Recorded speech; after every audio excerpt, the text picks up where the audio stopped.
We've been doing a really interesting series on this channel looking at the very worst fighters to come out of World War II. I've covered quite a few aircraft already, and you guys have even voted for some which you think were pretty decent but actually just got bad press. If you want to check out those videos too, then watch the playlist which I will link to up above. Today I'm going to be looking at the aircraft that seems to be on the top of everyone's list of the worst World War II fighters, but should it even be on the list?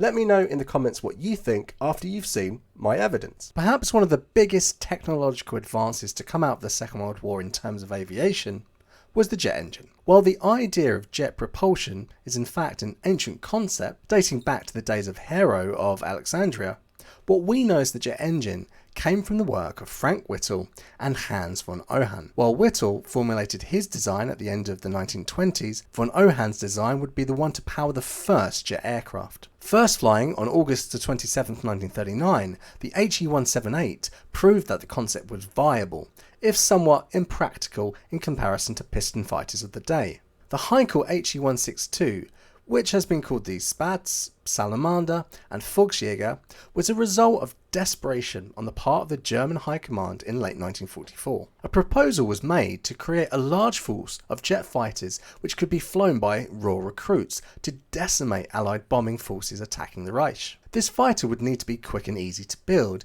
and only use those resources not in desperate demand. The part wooden jet was expected to turn the tide for the Germans. Of course, any rational person would have seen that at this late date, the task was impossible, as was the mission. But then again, the Third Reich was not known for rational thinking, especially this late in the war. Despite the obvious futility of the project, several aircraft companies put forward their designs, the most notable of which were those of Blohm and Voss and Heinkel. The Blohm and Voss design, designated P211, was actually the better concept. It included a nose intake, which would become a classic feature of many post-war jets, with an internal engine configuration. This differed to the HE-162, which had its engine mounted on the fuselage behind the cockpit. Any fighter pilot would have immediately said that this configuration was terrible for combat, as it stopped you looking at the vulnerable 6 o'clock position. However, the P211 was designed too well and would have taken much longer to produce,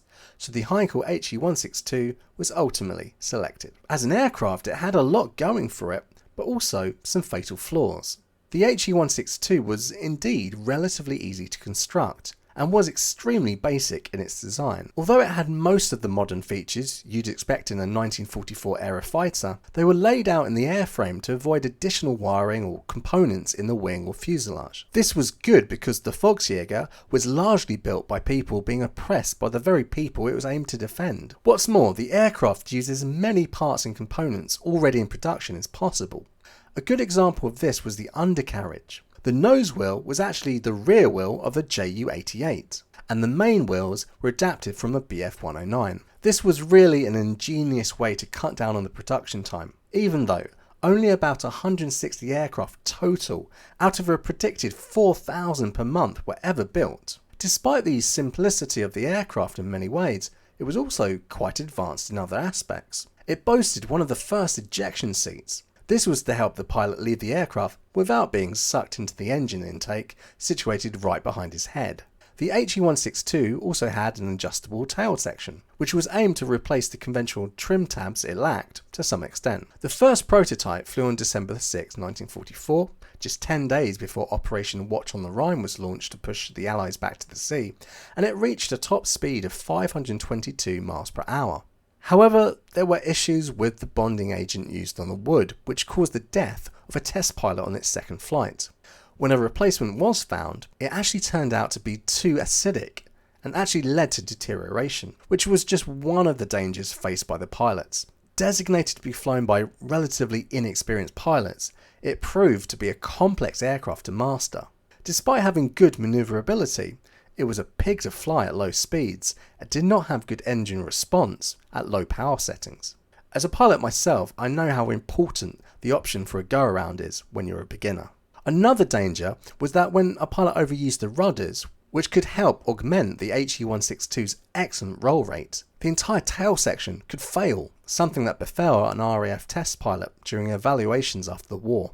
In fact, One of the most experienced pilots in the Luftwaffe, Adolf Galland, was opposed to the Volksjäger project. He rightly pointed out that it would drain valuable resources from the Me-262 and would be a death trap in inexperienced hands. Sadly for the Germans, Galland was overruled by Goering and Speer. As an operational aircraft, the Salamander could be said to be a bit of a dud. Due to the small fuel capacity and high engine consumption rate, the fighter had roughly 30 minutes of flight time at sea level and less at altitude. It was also quite lightly armed for a late war German fighter, boasting only two 20mm cannons with 240 rounds. The prototype had been trialled with the harder hitting 30mm cannon, but the recoil threatened to shake the nose section apart. Due to the fact that even the Third Reich wouldn't be foolhardy enough to put this fighter into the hands of newly qualified pilots, only 2 fighter units of JG-1 converted to the type. Swapping their Focke-Wulf 190s for HE-162s in February 1945, they didn't get into action until April.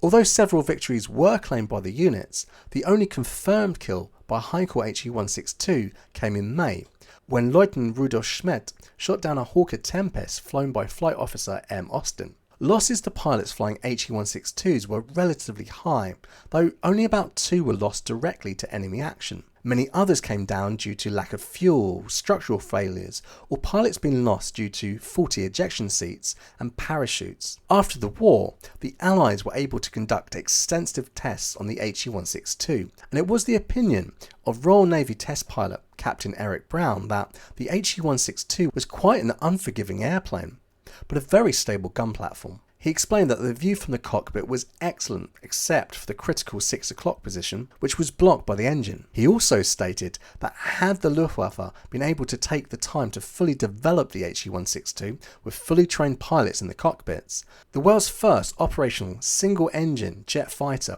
would have been a very formidable opponent. As it was, the He-162 ultimately killed more German pilots flying it than the Allies did. Does this warrant it being on our list of the worst fighters of World War II?